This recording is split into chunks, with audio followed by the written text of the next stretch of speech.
Welcome to Waka Phambili, the building of a Wharram Tiki 38 Catamaran.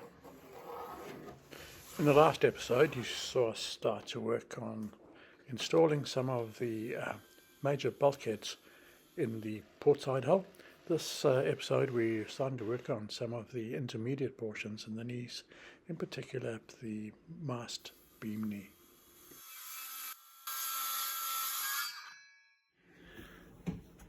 Alright, please excuse my rather rudimentary sketch that I've put together here, but I think from a copyright point of view it's probably not a good idea to show the actual book or the plans book or the building book. So let's just tackle it this way. We put up bulkhead number 1, number 4 and number 6 in the last video, and this is what we're going to be busy with in this video at the moment. We'll probably refer to this sketch a few times as we go along and may adapt it. This knee that's on the inboard side of the port side hull, this is a pocket that would normally accept the end of the mast beam. I'm going to double that up. Behind the mast beam we've got several conduits that will move water and electricity, gas and so on, and we'll probably bring that in around about over here inside another little cavity, and we'll use that one as a means of distributing those services throughout that hull. So that's what we're going to be busy with in today's video, and probably knocking up that one as well. This is in the galley and saloon areas, so there's a walk-through here and a companionway that's going to be built in just aft of this mast beam pocket.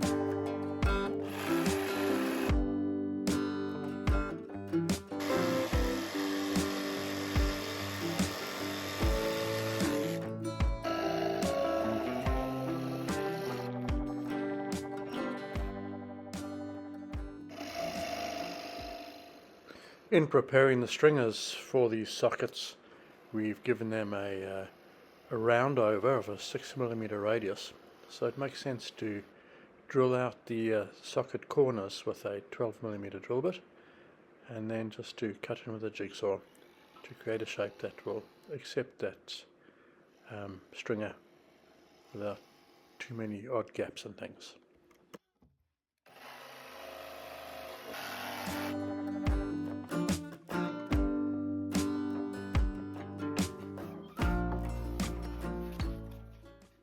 A bit of a lick with some sandpaper brings us to that magic fit, where it's just loose enough to leave about a 1mm space roughly, so that it can be filled up with thickened epoxy. Today we've been working on the mast beam knees, and that is forming the upper bulkhead number 5. So it has got 2 sections, and we're just dry fitting at the moment, putting the one together with the other. And in this space over here, that's where the beam fits through. And that's the beam floor, and then the beam fits into that space. There's a little pocket, so the mast beam ends here.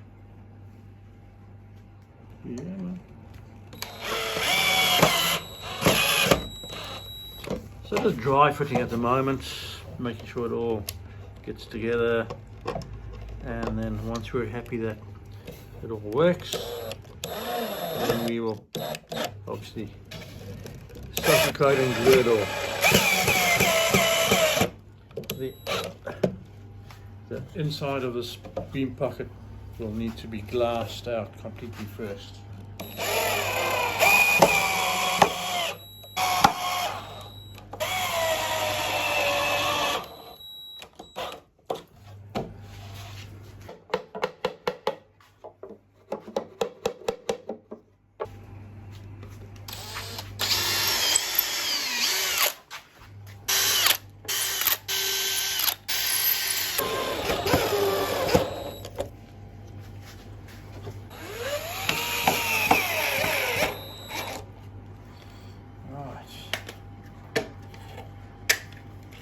obviously not going to be lying on its back like that.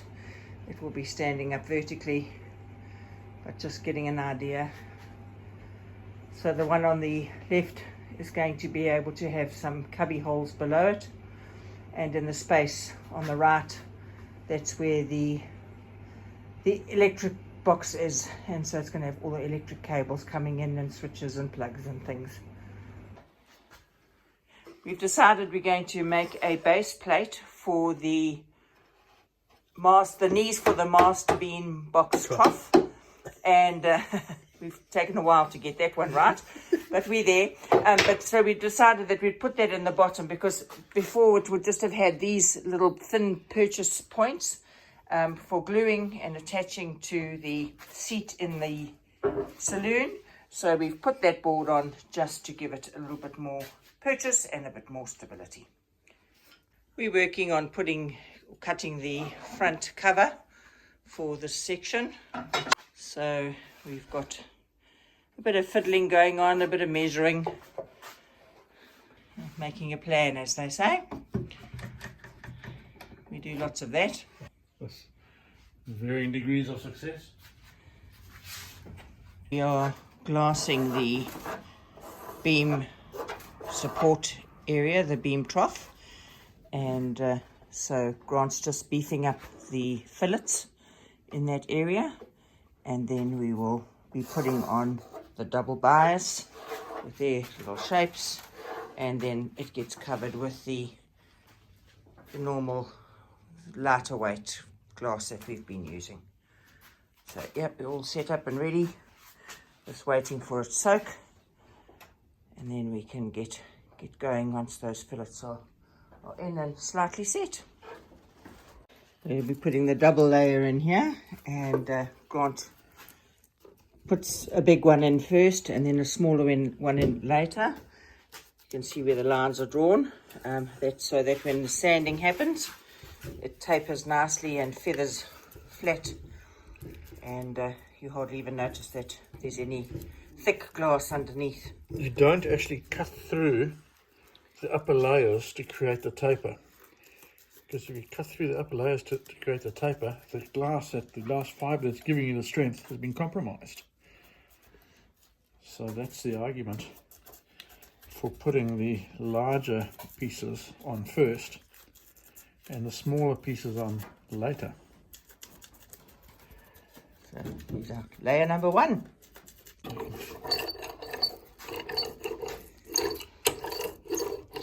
So once we've put the glass on, we take this roller, it's got little grooves in it, and we go over the glass, and it just takes the bubbles away, and where we've got stubborn spots, then we know where we need to do a bit more of a soak with the resin. So, put the 2 layers on now, and then we'll go with the thinner glass over the whole lot, and that just finishes it off very nicely, holds it all together.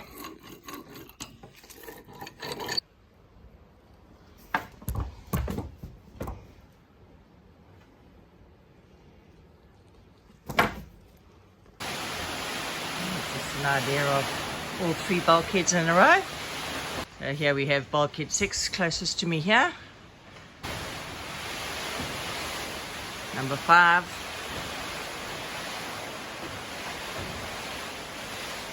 That we're working on, and 4 up front.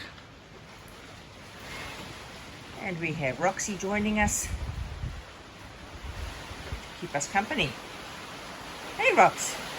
Yes, you're beautiful. Raining, I'm glad you came in out the rain.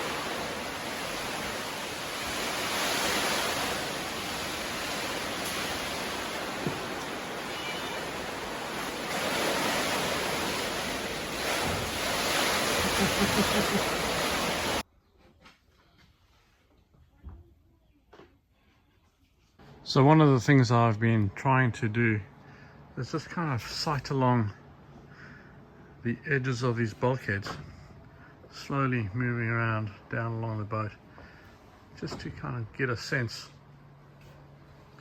of the shape of the boat as it changes.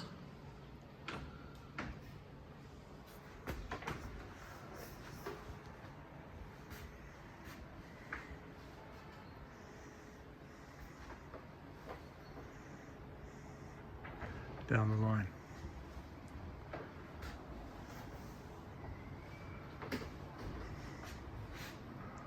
Ah, look how nicely those lines match up too. From the other side.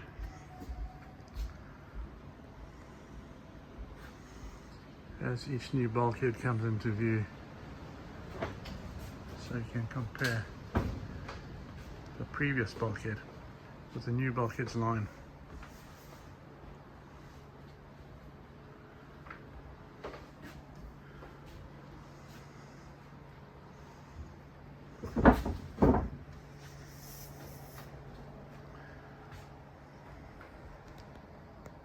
We're working on putting this aft bulkhead in, and Bulkhead number 7, Grant says, but yeah, it doesn't give us much of a purchase surface here. Bulkhead 7 goes in here. Bulkhead 8 goes right at the aft end. It kind of floats sort of midway, and it interacts with some horizontal cabin soles, seals off and makes a watertight or airtight area there. And then bulkhead 2 and 3 is similar to bulkhead 7 really, just a little skinny one that allows you access through the bulkhead in those great big arches that are there. We've clamped it in with all sorts of things, got it vertical, happy with the way it's going in. Yeah, we'll just have to secure it and reinforce it when we put the stringers in. So strain that joint. So with these support struts on the top, that just gives us an idea of how this air end gets, how high it will eventually be, because that will be where the top of the hull goes, the roof of that part. And yeah, so it doesn't give us the deck, Grant calls it. But yeah, it doesn't give us much space down this end, but that's the nature of the pointy ends of a hull. So perfect for a lazarette. So that goes from this end here, and it'll cover itself over to there. And then we start at the top of the tumble home. That's that large board at the end that you can see standing up there. It's time to fit the stem and stern heads, which means trimming off the stem and stern post ends, which supported the backbone at the bow and stern ends, while building the lower hull, which was built upside down, of course.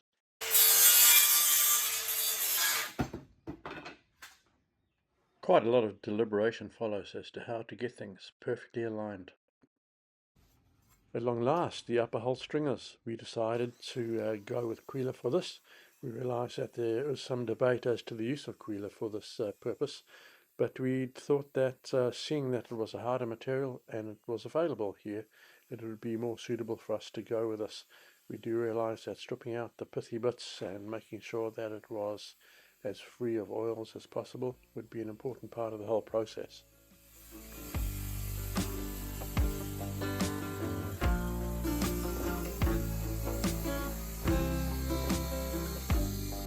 Ideally we'd be using our little table saw, but the blade on that was so blunt and I haven't replaced it yet.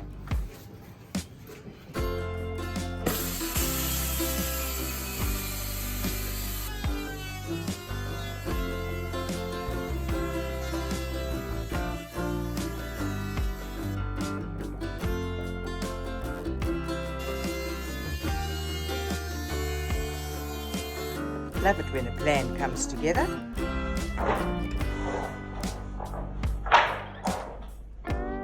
One mess on the floor. The stringers are cut from the Quila and the edges have been routed off, so nice and round and smooth. And now Grant's got a jig set up to do the scarfing. So he has got a board with a Hide or fence. and that will allow the blade to cut the wedge off on the end, which is going to give it a nice purchase surface for when we glue the two together. It's a 12-to-1 scarf.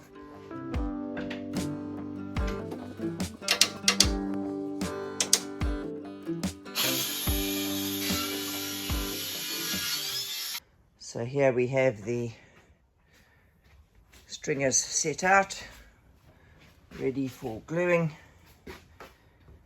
You can see the scarf cut on this one here and the edge here, and then those two match up and get glued and clamped together.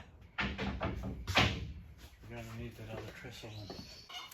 We've just relocated the splints that we made when we did the first lot of stringers and the first lot of scarfing, so quite chuffed with that. Fitting the splints for the dry fit. So there is an L-shaped splint that goes underneath and then gets screwed in. He checks the depth with the vernier that it's all correct where the actual scarf is forming. He then drills and screws in screws.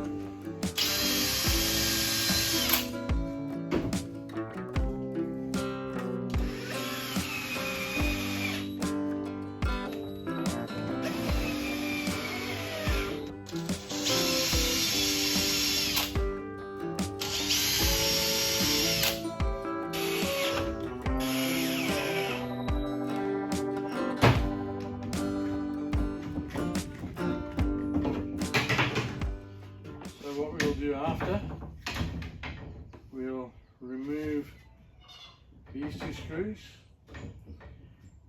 clean up the exposed joint surface areas with acetone, put a soaker coat on, put glue in, put them back together again, screw them so that these two marks align exactly, so we know how to get back in line with the glue holes. And then we'll take a piece of scrap just to clamp down that thin edge, which is inclined to bow up slightly because it doesn't have as much strength as the rest of it has.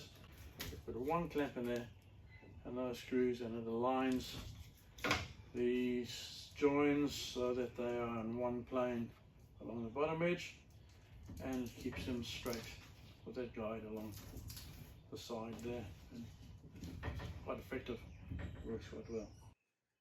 So this pretty much wraps this one up, folks.